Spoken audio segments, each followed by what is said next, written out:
There was a story of the Gaon Rabbi Ephraim Zalman Margaliot. He was a well-to-do individual. He spent most of his time, all of his time, learning Torah. He was a Gaon, learning Torah. But en kemah, en kemah, en Torah. So he has to live. So he would tell his wife, you take care of the business transactions. If you have any questions, how to close the deal, how to make the sale, you can come to me and ask me, and I'll tell you whether you should do it, whether you shouldn't. So she would do it. She would come to him every single day and ask him for his advice. One day he said to himself, what am I doing? I'm telling her to bother me in the middle of learning Torah. You know what? Let her deal with it herself. Even if she loses the sale, it's a big deal. I'm learning Torah. What's more important than learning Torah? So it happens to be one day, he's sitting there and learning Torah, and she has a business deal she's about to close. She knocks on the rabbi's door, on her husband's door. She goes in, and she says, my dear husband, here's the transactions, here's the details. Should I do it or not? He doesn't answer at all.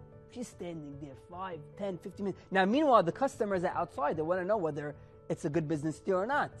And she's standing there and she's saying, trying to get his attention. Nothing doing. She goes outside. She says, I'm sorry, I can't give you an answer. I'm sorry, you got to come back or we got to forget the whole thing. She thought that her husband doesn't want to speak to her, that her husband's upset at her or something. They had a fight or something. So he finishes learning. He goes, they're about to eat dinner, and he asks her, no, how was your day? Was it a good day? Business transactions, how was the money expenditures? How was it? She says, I don't understand. What, are we in a fight or we're not in a fight? If we're not in a fight, then how come you didn't answer me before? He says, because the pasuk says, Zot ha-Torah Adam ki yamut be'ohel. When a person is learning Torah, he should picture himself, imagine himself as if he's a dead person. Can you speak to a dead person? If you ask a dead person anything, does he answer you? No. At the time I'm learning Torah, the whole world around me is dead to me. So yes, I knew you were there, but everything's dead around me.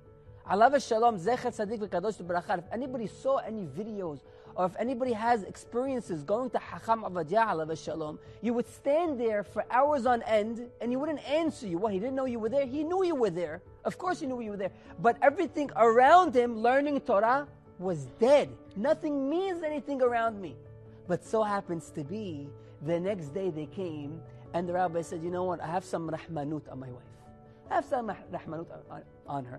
The next day, the same customers from yesterday, they came, and they offered her double the price because they really wanted the merchandise. And the rabbi said, and the husband said, you know what, you could do the business deal. So what happened? So he gained from the learning of the Torah, and he gained from not interrupting his learning of Torah. So valuable, so important it is, Rabotai, to learn Torah. A person has to learn Torah. Yes, learning Torah doesn't come easy. Does not come easy, especially when you go to a class and there's no parking, and you're tired, and you're hungry, and you're falling asleep in the class. But with all that, you do come, he has mesirut nefesh. He's sacrificing his time, his life, his all, just learn Torah. In Hashem's eyes, it's amazing. So